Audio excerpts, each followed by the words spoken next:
একদিকে রৌদ্র, অপরদিকে বৃষ্টি। কি হচ্ছে, একবার জোরে পড়ছে, একবার বন্ধ হয়ে যাচ্ছে, আবার জোরে, একবার জোর একবার আস্তে বৃষ্টি হচ্ছে।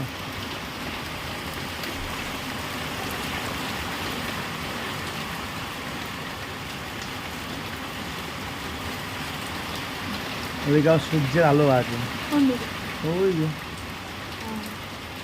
হয়ে গেল বৃষ্টি। এই কালো মেঘটা চলে গেলেই বৃষ্টি শেষ।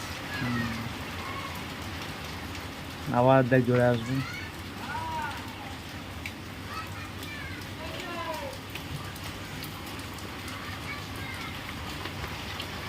এই আবার জোর বৃষ্টি হয়ে গেল। এই কেমন বৃষ্টি রে, পাগলা বৃষ্টি, বৃষ্টিতে পাগল। হ্যাঁ যাচ্ছে আসছে।